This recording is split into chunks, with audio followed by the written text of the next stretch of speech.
Good evening. Who would have predicted at the start of the season that Tottenham would begin the new year as the top London club in the Premiership, with Arsenal in the bottom half of the table? Spurs revitalised under Jerry Francis and with no points to be deducted, now with serious ambitions of qualifying for Europe. Not even John Jensen's first goal for Arsenal could prevent a 3-1 home defeat by Queen's Park Rangers to end a year in which European success was followed by a drug scandal, nightclub scuffles and allegations of payments by agents. George Graham happy to see the back of 94, but a New Year horoscope for Sagittarians warns the harder you try to make sense of what's going on, the more mystified you will become. We'll see if things get better for Arsenal at Tottenham. New Year resolutions at Newcastle include a wish to return to the goal-scoring winning ways that once made them top of the league. They're 10 points behind leaders Blackburn. And in Manchester City's Uwe Rosler and Paul Walsh, they're facing two players today whose goals put them out of the Coca-Cola Cup just 12 days ago. Can City win at St James's Park for a second time? We'll have all the goals from today's Premiership games.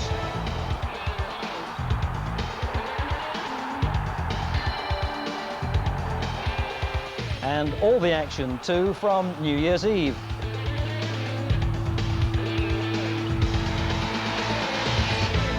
A vintage December goal of the month that isn't quite a one-man showcase.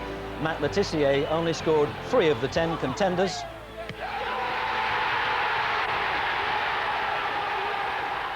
And refreshed and revitalised, Alan and Trevor are on hand to analyse the good and the bad, and a little bit too of the ugly. Well, before today's games, there was a full fixture list on Saturday, 11 matches that produced 34 goals, the highest total in the Premiership this season. Blackburn Rovers' lead coming into the new year was 3 points. Crystal Palace, becalmed in an 8-game stretch without a league goal, were picked off by a second-half break fashioned by Wilcox and Sutton for skipper Tim Sherwood to make off with the booty. Manchester United unveiled yet another away strip to celebrate manager Alex Ferguson's CBE and his birthday, but when Southampton's Jeff Kenner cut inside, skipper Steve Bruce on his birthday couldn't prevent Jim Magilton from giving Saints the lead on half-time.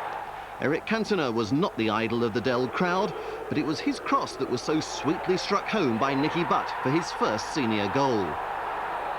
Southampton came back, substitute Neil Heaney with a strong run down the left, and David Hughes, 22 the day before, made it 2-1. 11 minutes from time, Eric Cantona's corner was weakly cleared back to him, and the Frenchman delivered for Gary Pallister to rise above the defence for his second goal of the season to ensure a share of the birthday honours. Liverpool moved right back into the frame with their 3rd win over the 6 days of Christmas football. They scored a goal in each half at Leeds, whose keeper John Lukic got a hand to Jamie Redknapp's free kick, but to no avail. With the left-footers, Ruddock and Björneby standing over the ball too, Lukic didn't know which side of his goal was going to come under attack. Right-footer Redknapp found a way over the wall. The Leeds number 1 was left to fend for himself in the second half when David Weatherall's headed back pass fell into enemy hands. Robbie Fowler, via Lukic's hand and post, duly scored to enter the new year as the Premiership's leading marksman. Newcastle's challenge at the top had been losing conviction, and the game was only a minute old when Ian Crook's free kick found Neil Adams in plenty of space to head Norwich into the lead. The game was all of 10 minutes old when Norwich went 2 up. Mike Milligan's shot struck Ashley Ward, and with the Newcastle defence absent, Ward scored his 4th goal in 5 matches since arriving from Crewe. Newcastle got 1 back when Robert Althorne prevented Paul Kitson from making the most of Andy Cole's through ball, and Rule Fox stepped up to score expertly from the penalty spot against his former club. But despite constant pressure, the Magpies couldn't steal a point from the Canaries. West Ham United's first success of the Christmas period was all parcelled up by half-time. Tony Cotty's never lost faith in his eye for goal during a lean autumn, and when Beg Jeroen Burra managed to offer him a glimpse of a chance, Cotty struck for the 5th time in 4 games. Alvin Martin shackling of Stan Collymore won most man of the match nominations. The 36-year-old even popped his head in at the Forest end to set at number 2 for Ian Bishop. Number 3 on the stroke of half-time came courtesy of a Steve Chettle error. Michael Hughes, the Northern Ireland winger currently on loan to West Ham, scored the first goal of his temporary employment. Forest, who'd picked themselves up during a fruitful December, were left playing for pride in the second half. But a proud moment in the final minute for their young substitute, Paul McGregor, although his first senior goal was deflected off Steve Potts. Leicester City hadn't won a match in 7 outings despite some better performances since the arrival of Mark McGee as manager. Sheffield Wednesday were looking for a 3rd successive Christmas victory, a feat achieved with a stunning goal from Graham Hyde. It was a goal worthy of 3 points, but Leicester should have equalised from a Steve Thompson penalty. For the second time in 6 days, Thompson missed, and his follow-up effort was disallowed by Mr. Reid. No other player had touched the ball.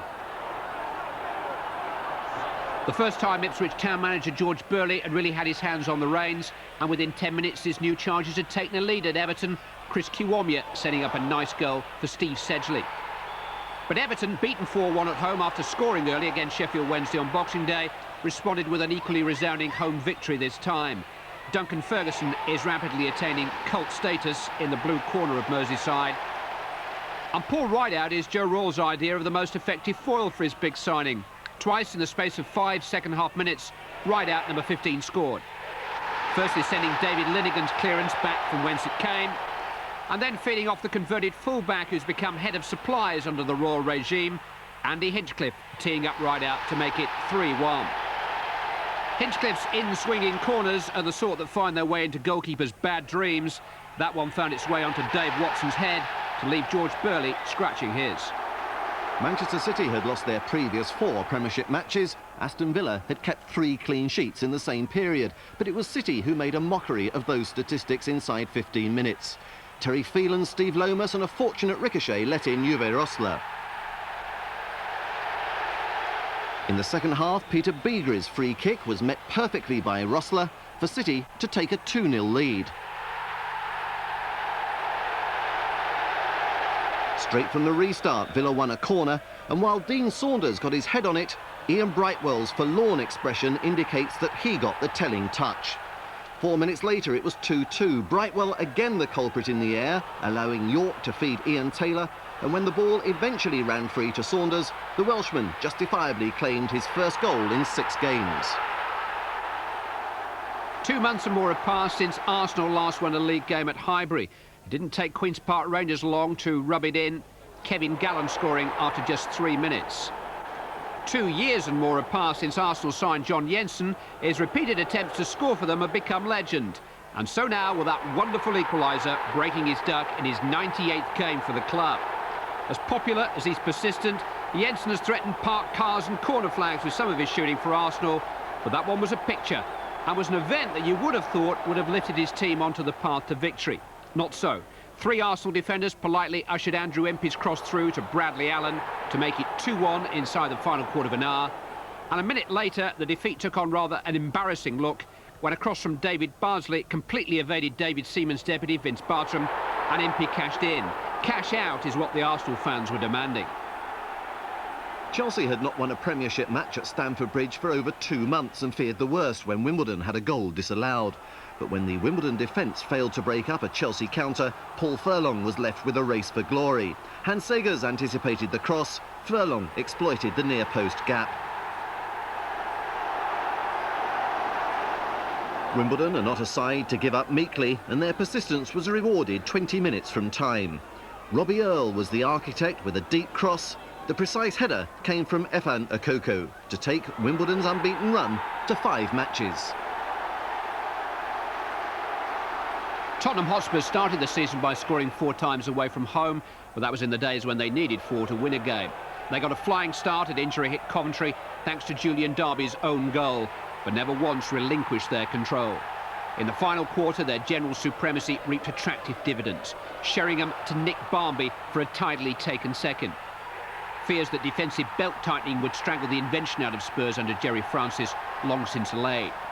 Jurgen Klinsmann gloved up against the English winter, then fed Barmby to deliver a Darren Anderton-type cross onto the head of Darren Anderton. And by way of the finale, the Klinsmann-Sheringham double act teamed up to give the show a stylish finishing touch. Spurs entered 1995 in 6th place in the table. Well, the eye-catching result on New Year's Eve was certainly Tottenham's 4-0 win at Coventry. Travelling in the opposite direction, though, are North London neighbours Arsenal, with only 1 win in 3 games over the Christmas period. It was certain to be competitive at White Hart Lane tonight. Commentator John Motson. A terrific atmosphere at White Hart Lane, but Premiership football enters 1995 facing one nice problem: how to accommodate the paying spectator. Because for matches like this, the grounds just aren't big enough now. The capacity here tonight, 28,500. The demand for tickets in North London exceeded 50,000. In fact, every match at White Hart Lane these days is a sellout and will continue to be so if Spurs maintain their impressive start under Jerry Francis. But he has to make one change for his first North London derby. Nick Barmby failed a fitness test on a thigh injury, so number 11, Ronnie Rosenthal, starts on the left. Well, Arsenal welcome back David Seaman in goal. He's missed 6 games with injury. Other changes following Saturday's poor display against QPR are in defence, where Andy Linnigan replaces Martin Keown, and Ian Selly comes into midfield in a reshuffle which sees Alan Smith left out. Referee tonight is Mike Reed from Birmingham, and he'll need to keep his wits about him, because this is usually a tasty game, to say the least. Arsenal used to have a very good record here. They won their first 5 derbies under George Graham at White Hart Lane, and in the overall series in the league, they lead Tottenham by 47 wins to 42. Spurs from the right in the white shirts. Here's Selly for Arsenal. Campbell. But the fortunes of the two clubs have been reversed slightly these last few weeks, with events off the field as well as on. Number 15 is Howells. Calderwood.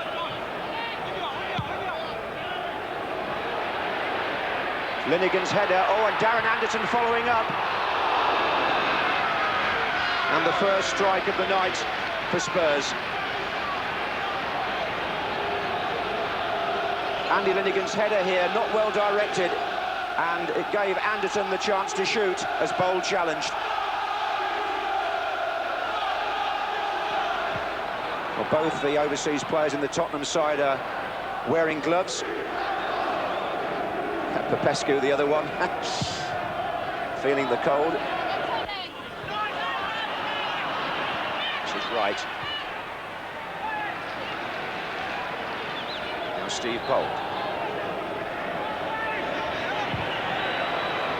Spreading the play to the opposite flank. It's Lee Dixon here. It was a good ball by Bold. Wright and Campbell waiting in the centre. Here comes Wright, here comes Campbell, and it's Kevin Campbell. The whistle's gone. Some pushing and shoving in there by Wright, I suspect. Before Campbell got the shot in, Mike Reed spotting the infringement. Ball was played in from the right, and it was Ian Wright doing the backing in that you saw there.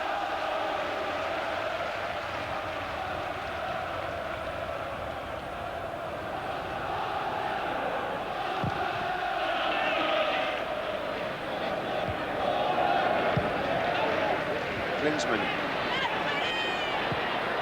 And here's Rosenthal, and he shook his man off well, and Klinsmann's in there, but so is Seaman. Ronnie Rosenthal got the better of Nigel Winterburn, I think you'll find here. Yes, he shook him off, and Bold came across, and there was Seaman. Campbell, what's a good header, this is Wright.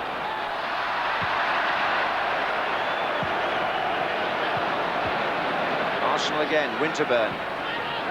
Schwartz tries to get inside Dean Austin to find Campbell.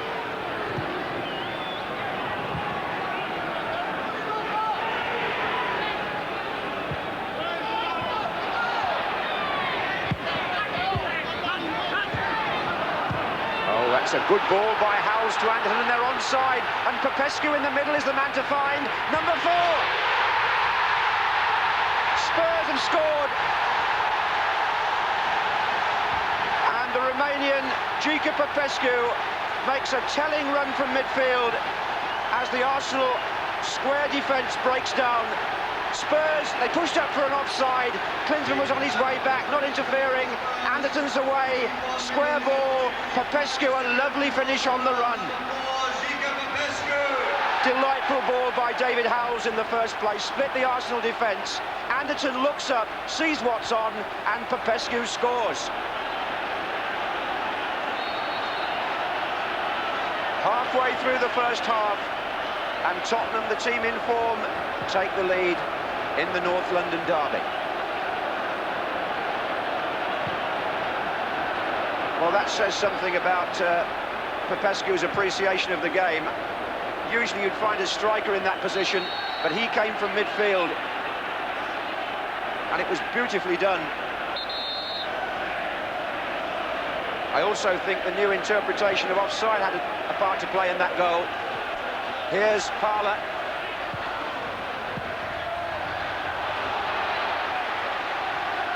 Oh, it's a bad ball from Klinsmann. And this time Popescu in defence. Well, that's got the ground buzzing. And Darren Anderton takes great credit for the awareness and the lovely curled ball in.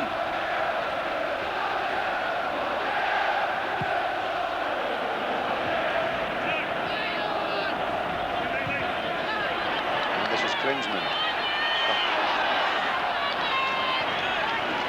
Rosenthal.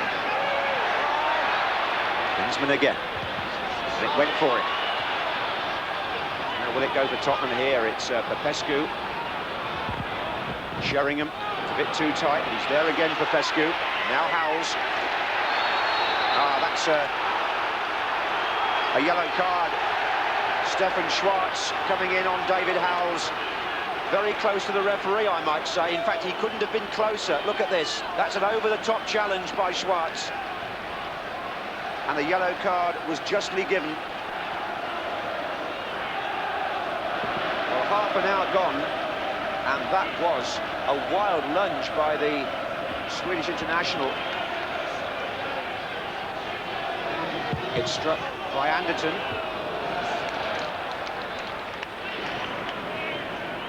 Just fading into the arms of David Seaman.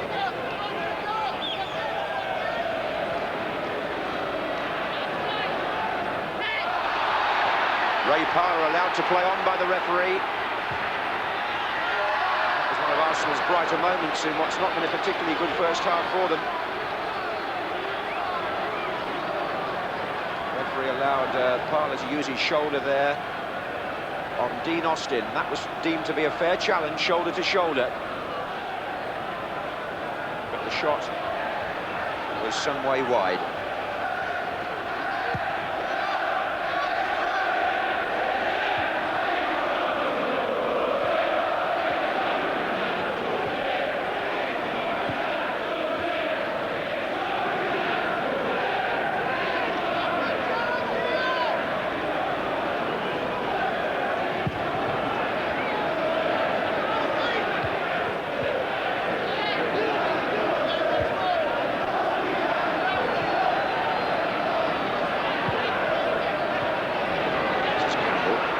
Shirt was being pulled there a bit by Austin, but Arsenal still have it. It's forward by Lineker. It goes through to right. Now it's Parler. Good pace. Just needs to keep his shots down a bit, Ray Parler.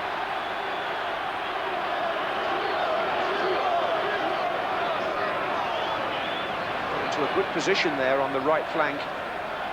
As the ball came back to him off right, he certainly earned himself a yard.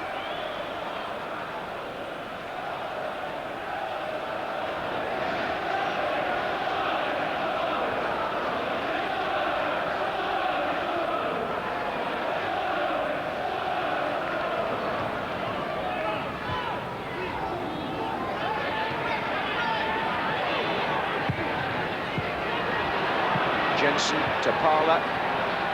Now here's Wright. Howells digging in with a tackle. You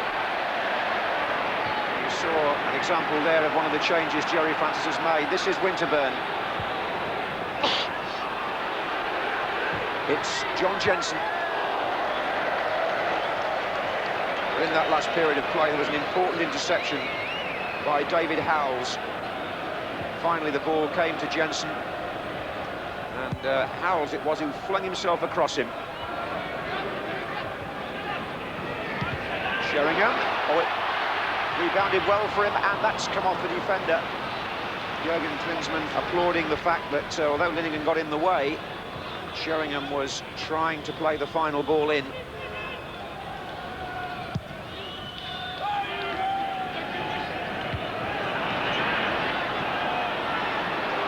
This is Jensen.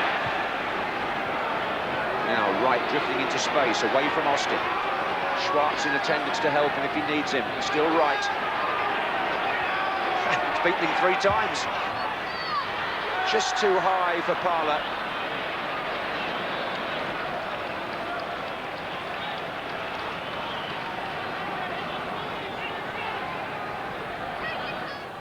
Bustling play from Ian Wright over on the left-hand side. He really turned his man time and time again there. The cross just a shade too long.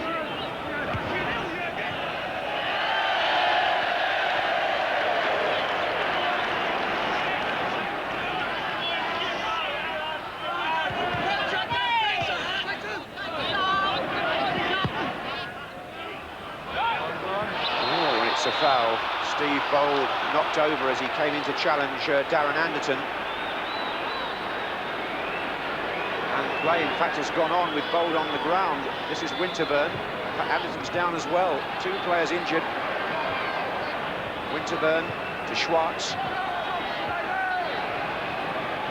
In fact, they're both up now. This is Selly. Back again to Winterburn. Parler now for Arsenal.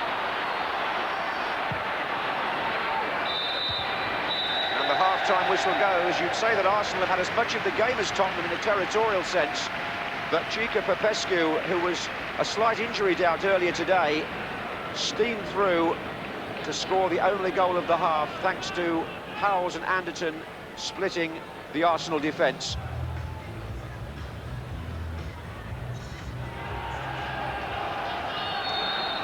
Well, Arsenal with some work to do here against their neighbours and rivals. Arsenal have won only 2 of their last 11 in the Premiership before tonight.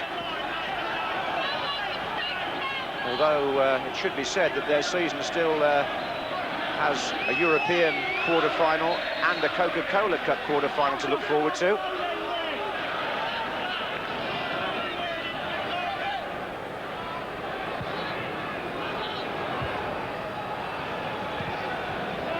This is Jensen to Selly. Now it's Parler. Referee with his hands behind his back.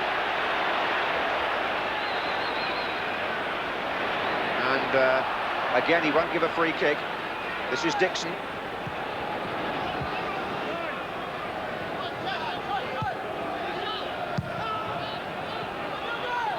Now Klinsmann. The long legs of Linegan.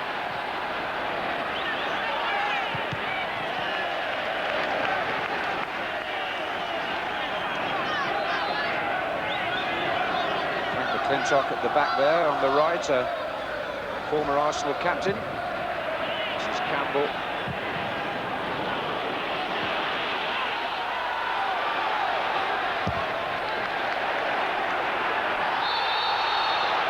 Now, Arsenal get the free kick against Austin, whose arm was out a bit there. That was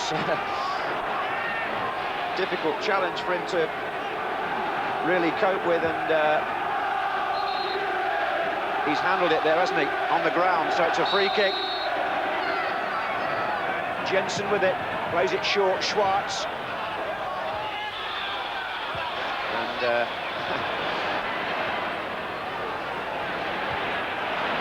Klinsmann, Anderton, and still, oh, they've got a man over Tottenham. Howells. Rosenthal wants it played through. A better ball was Klinsmann here, and Anderton's in there for Spurs, and it's blocked by Linegan. Great chance for Spurs to go 2-0 ahead. Rosenthal was deemed to be onside, headed back by Klinsmann to Anderton. It's a good block, actually, by Andy Linnigan. And they're spreading out on the right-hand side here, Arsenal. This is Lee Dixon. What a great run from right back. Oh, it's a fine save by Walker. Dixon holds his head. Ian Wright, just inside him, was looking for a pass here, but you can't really blame Dixon. How well he found the space between the two defenders. Walker had to turn it round. Corner to Arsenal. Bowles up on the near post. And Walker's having a good spell at the moment. Jerry Francis has organised a defensive structure here, which probably makes a welcome change for the Tottenham fans. They're not leaking goals anymore. And Jurgen Klinsmann survives the challenge of Bowl, but it's Winterburn for Arsenal. And the play is ebbing and flowing here so fast that in the end, I think a yellow card.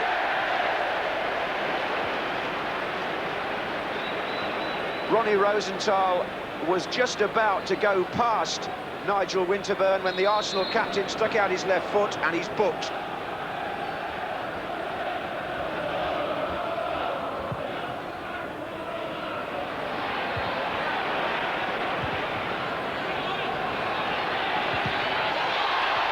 Winterburn having to recover there against Sheringham. This is bold. That's not too clever either by Arsenal. They're giving the ball away. Rosenthal, Anderton.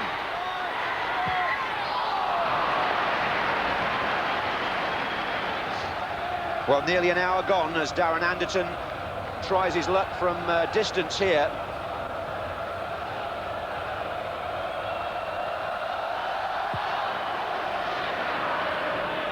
That's Campbell.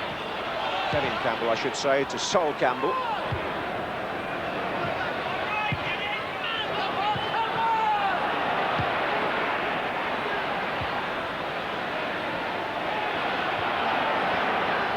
Right. He's in here. He got just away from Calderwood for a fraction of a second, Ian Wright. And George Graham must have thought that on reputation, Wright had a good chance of equalising there. And so must the Arsenal supporters behind this goal. It's just misjudged slightly by Calderwood, but Wright fires wide.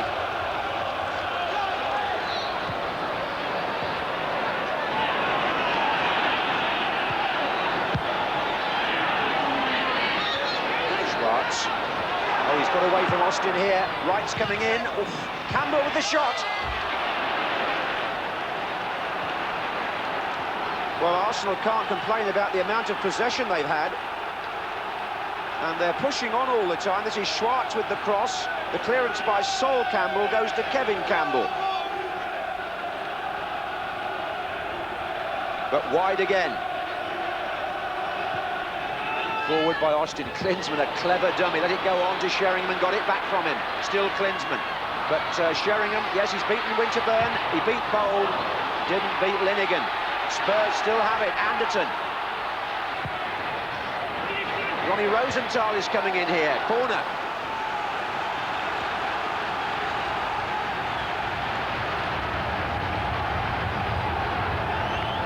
I don't think I've been at a match this season where there's been so much noise from the crowd.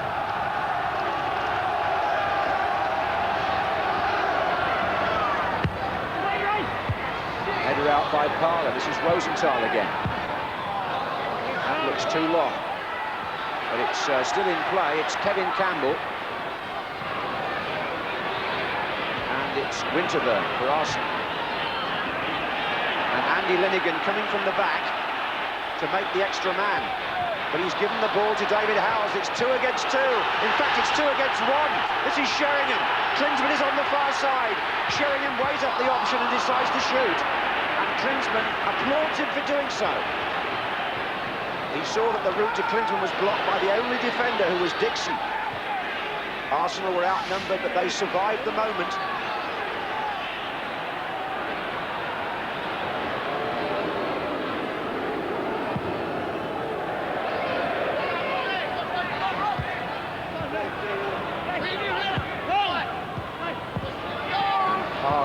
Still inside. This is Schwartz. Wondering about spelling it again to Winterburn. Changes his mind. Plays it through to Ian Wright. Test for Sol Campbell. Didn't get there. Oh, it's on the roof of the net. Well, even for Ian Wright, sometimes things just don't go for you. This is a good piece of play by Stefan Schwartz, who changed the point of the attack there, got right in behind Sol Campbell, but the angle just wasn't good enough.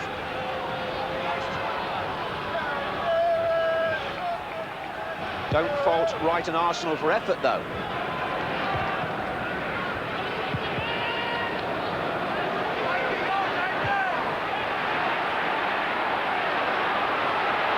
Here comes Schwartz, he got the better of Howells, tries to get right in again. And again it's Sol Campbell in attendance. Appeals for handball by the Arsenal players and the fans behind the goal. Nothing given by Mike Reid.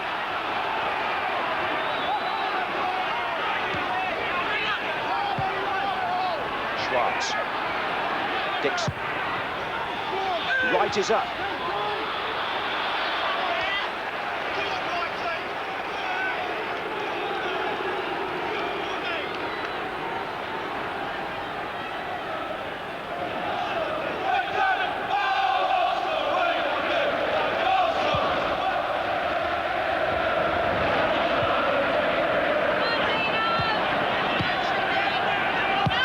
In by Austin. And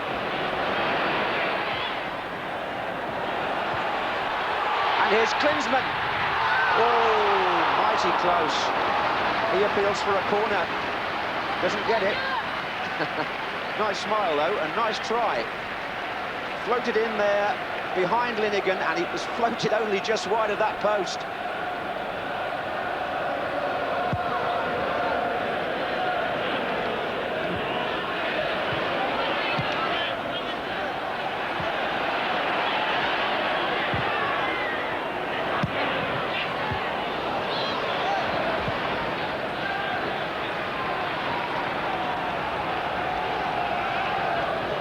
Smith coming to the line with Stuart Houston.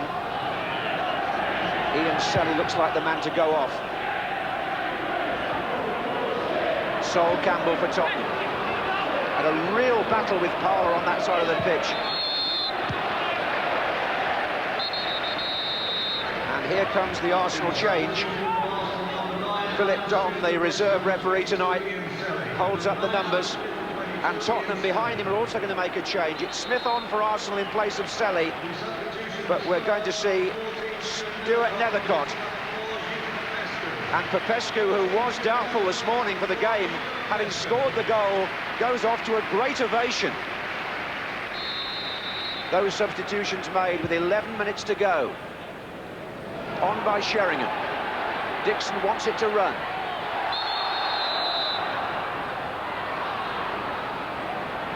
Nethercott has come on in midfield in one or two recent games, although he played in the back four mainly early in the season. But he'll stiffen up that Tottenham defensive formation, if that's what Jerry Francis wants.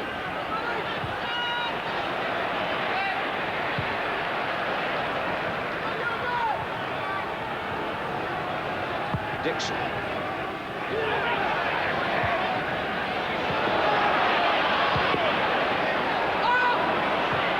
Was bold.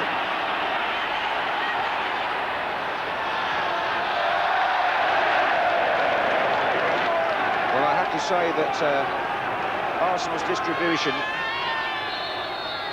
nothing lacking in their effort, but their distribution seems to have gone off since they've had this shaky spell. It shouldn't take anything away from Tottenham. This is Klinsmann. Rosenthal to his left. Is that the ball? Well, no, it's a free kick. It's Schwartz again. Red card. He's off. Second bookable offence. And he can't complain, Stefan Schwartz. He's already been booked. And with 5 minutes to go, Arsenal have a man sent off in the North London derby. It's Schwartz of Sweden who challenges Klinsmann of Germany. Klinsmann is waiting, goes away, and Schwartz brings him down.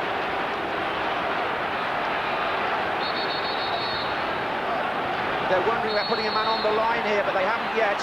Winterburn's come back off again. Anderton is waiting to hopefully curl it, and he went back on the line.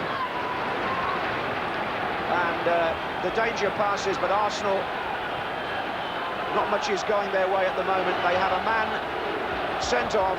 The free kick by Anderton goes wide. 10 men now trying to save the game. Only really Ian Wright upfield in this attack for Arsenal. Campbell comes to join him now. Alan Smith far side. Not difficult for Walker.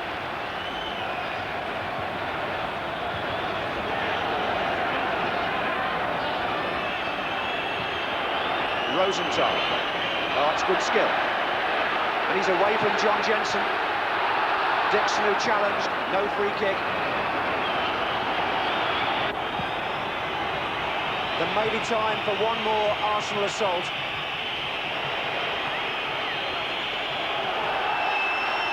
And it's Anderton for Spurs. Klinsmann on the far side, Bold coming across. It's played better than that to Sheringham.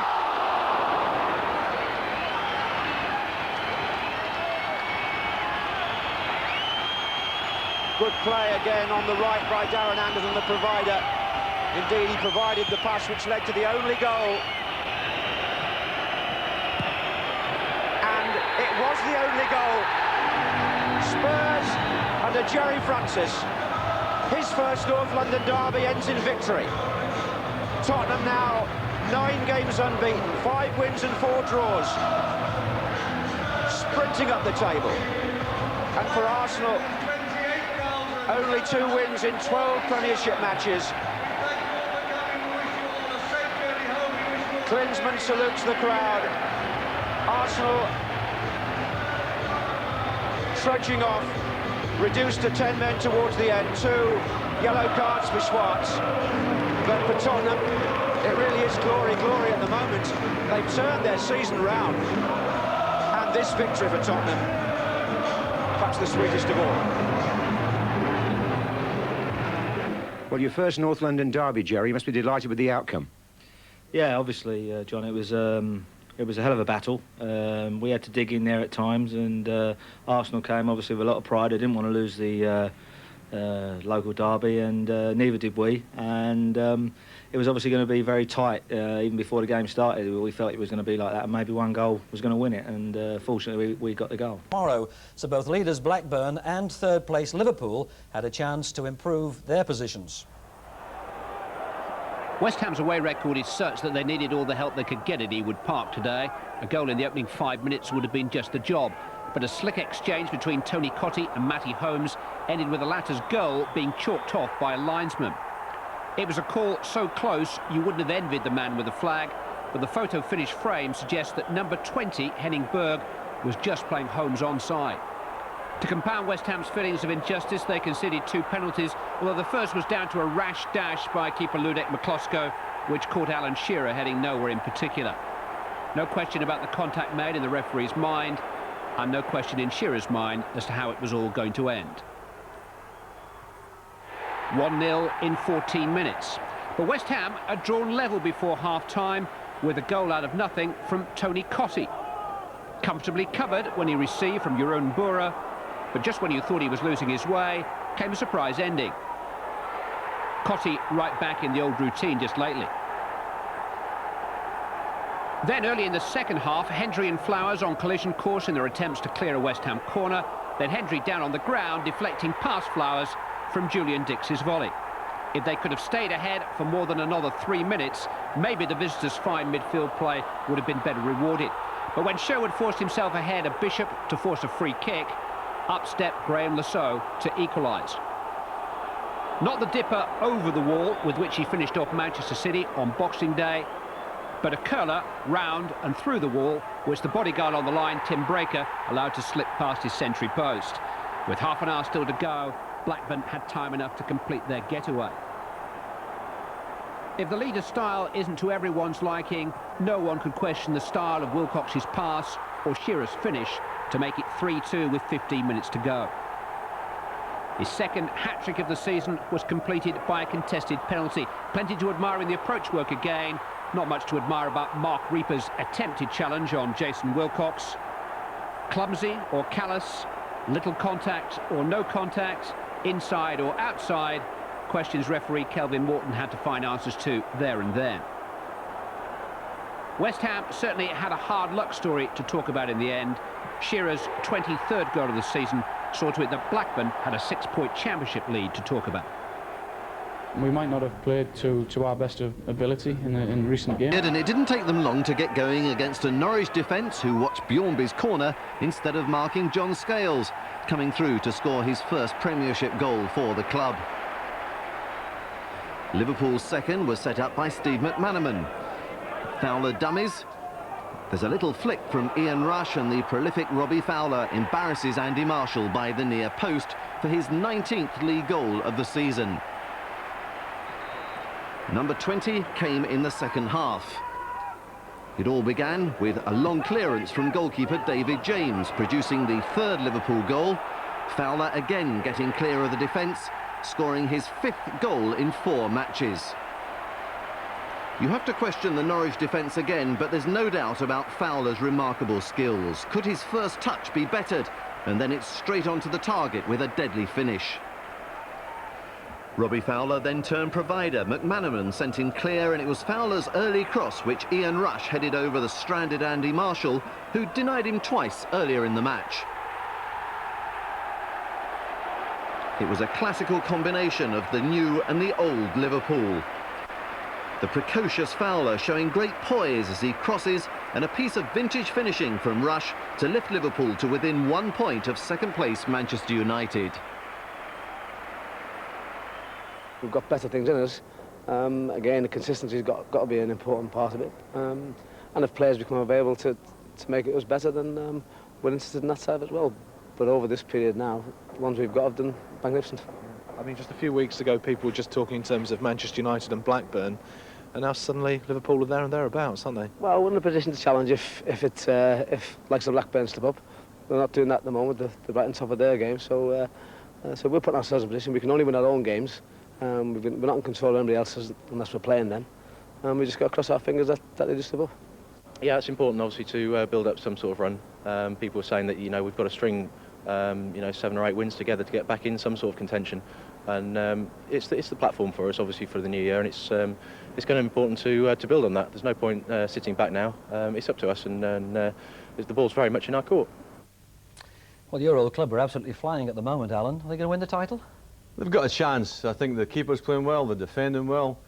McManaman's playing out his skin. They've got a certain little 19-year-old that can't stop scoring goals. Yeah, what do we make of Robbie Fowler? Because, I mean, everything he touches seems to turn to gold, or goals anyway. He's certainly got a wonderful talent. He gets space in crowded areas. He's got 2 good feet. He finishes well. I like his temperament. Nothing seems to faze him. It doesn't matter if his general play is good, bad, indifferent.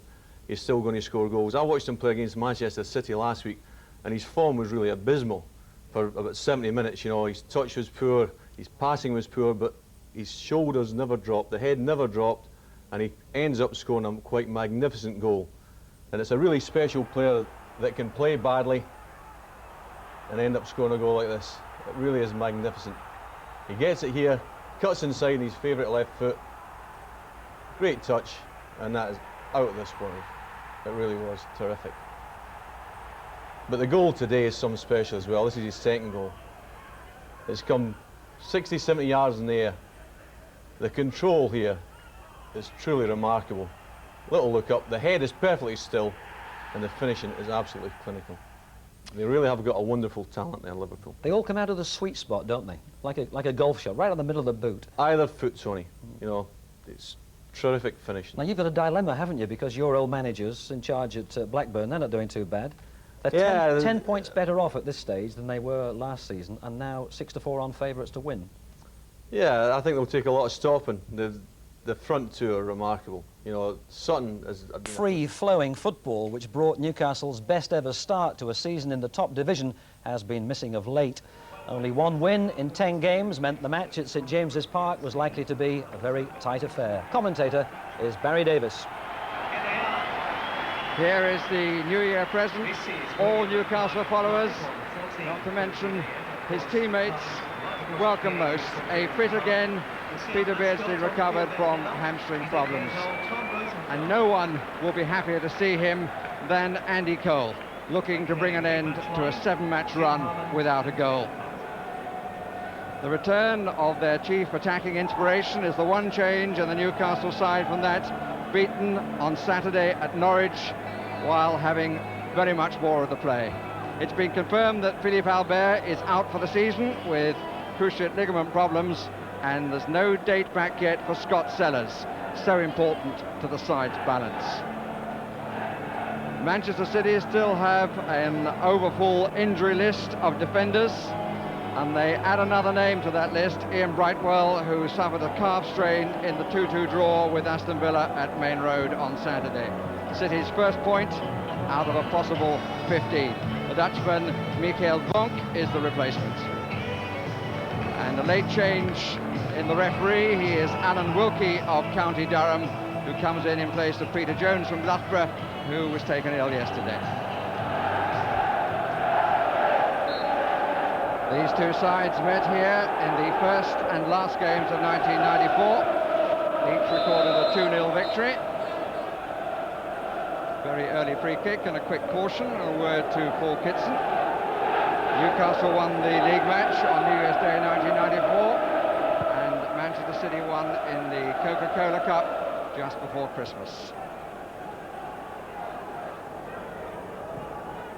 Away by Beresford. Cole and Foster together, and it would seem that City are playing with 3 at the back. And here's the back man, Alan Kernahan. Foster to his right and Vonk to his left. Beresford. Bit of an arm nick with Vonk. Good advantage play. Bracewell shot.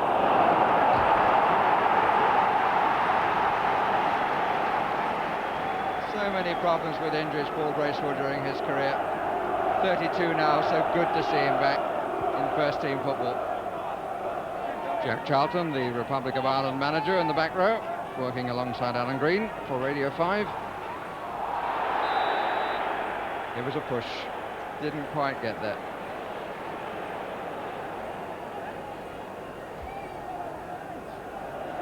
And it was Foster who was hurt here. Yeah, he got a kick in the thigh. Fox will take it. 7 in attacking positions. Curling to Peacock. Well claimed.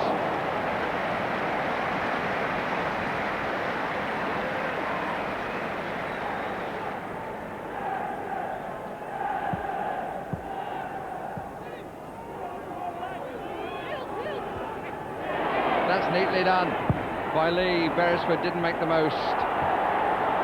Good play, Summerby. Now Beagrie. Pushed and pulled a bit. Benison is back to him now, has kept him wide.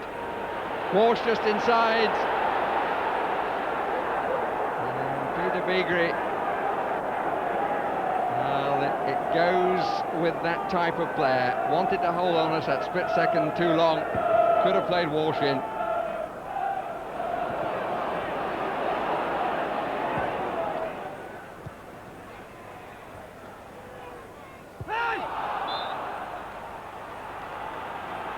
Freeland couldn't keep that in.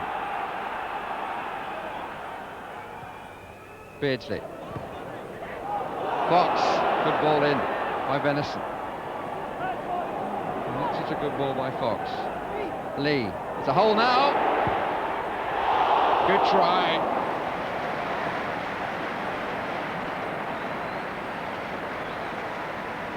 The pass by Benison was good. The one by Fox pushed Lee a little wide, but he turned back. Had the shooting chance, but the ball curled away rather than coming back in the other direction. Big challenge by Vonk. The marking on Beardsley and Cole. It's been pretty good. Kernahan looking to block now from Kitson. Fox. Good stop. Header by Beresford.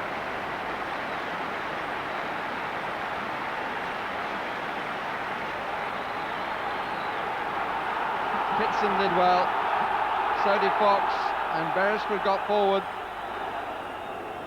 Challenged by Walsh. Good parry.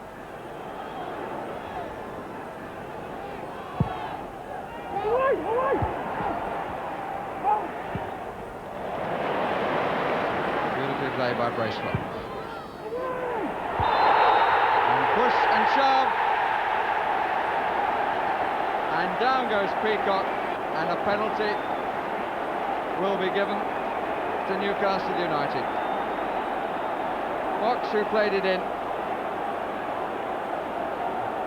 Well, it was out by Bonk, down went Peacock, and the referee immediately pointed the penalty spot. Ball actually is not on the spot, but it's going to be allowed to be taken by Fox. Scored at Carrow Road, needs to score at St James's Park, and doesn't.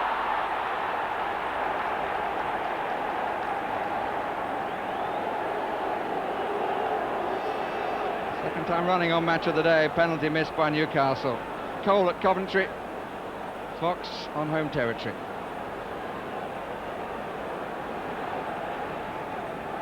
Brian Horton of the two managers with more reason to be happy, I think. Half time, might not be now. Kitson, good save, Dibble.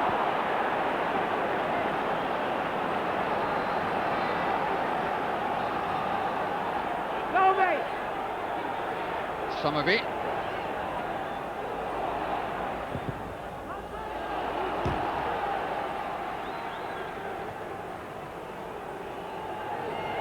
Kernahan has come forward. Just Cole left up for Newcastle. Bonk! Walsh's shot was blocked partly by Peacock.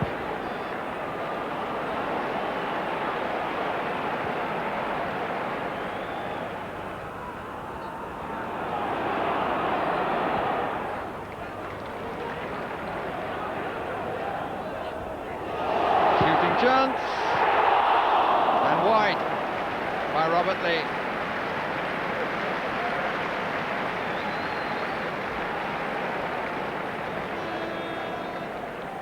Plenty of room for it. Again, curled the wrong way for Robert Lee. Second time in the match.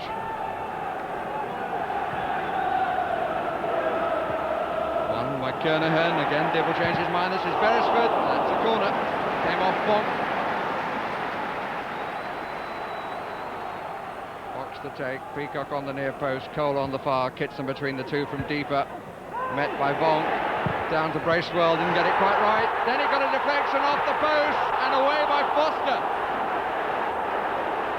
Foster with the clearance.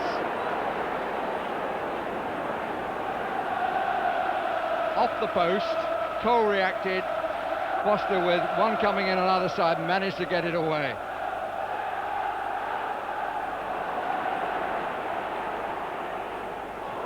Away comes Beagrie, Lomas inside him, Walsh and Ross are also up on this attack.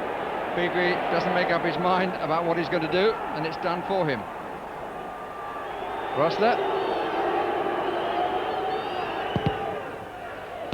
Again Rossler. That would really have been insult to injury as far as Newcastle are concerned if that had curled in. Walsh.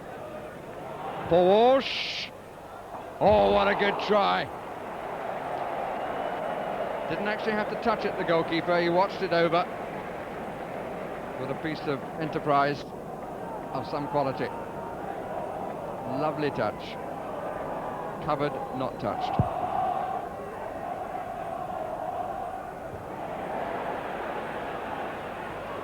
Simpson and Flitcroft in each other's way.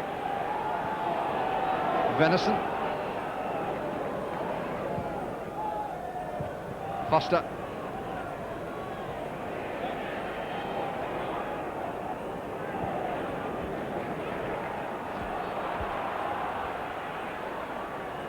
Beresford. And still Beresford. In the end he went on the right foot shot. One by Rossler. And here's Somerby. We've got a player on either flank and Walsh down the middle. Beagrie wants it over this side and he's not marked. Beagrie! Three-man break. Would have been a spectacular goal, but he didn't get it right.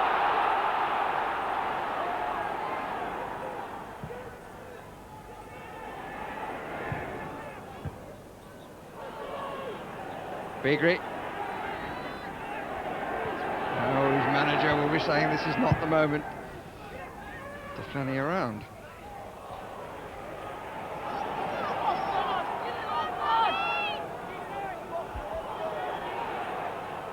Cole. Match number 8 for him without a go. It'll change eventually. Lee. Kitson. Oh, he had half a chance then. Cole.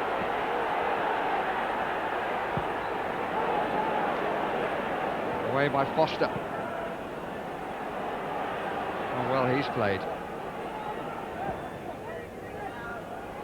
Cole again, didn't make the trap. Termination of Kernahan.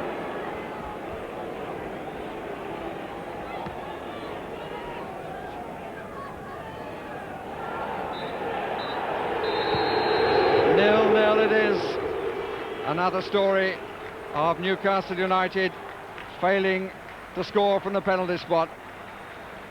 Rule Fox 5 minutes before half-time. So much pressure from them in the second half, but they couldn't make it count, and 2 more points slip away. Kernahan and Manchester City collectively, defensively, earn their 1 point from the game. The manager's been saying that your best has possibly been better than Match anybody. between Ipswich and Leicester. This is the time.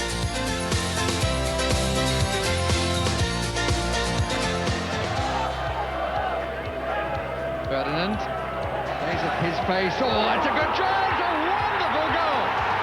Wonderful goal by Les Ferdinand.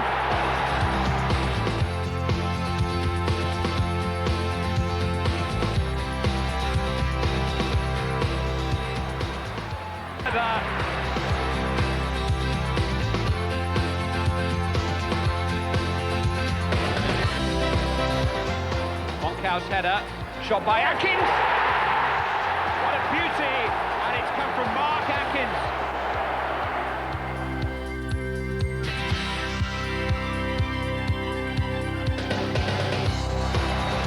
Fouls. Wow, Klinsmann against Pearce. Klinsmann. Oh, Jürgen Klinsmann.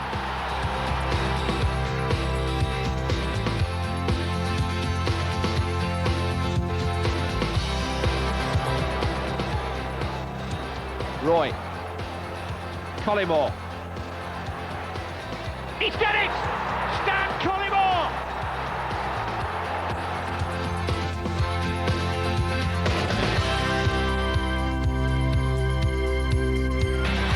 Now, Matthew Letitia is a dead ball expert. He's a last-minute specialist. I seem to recall him scoring in the last minute at Villa Park.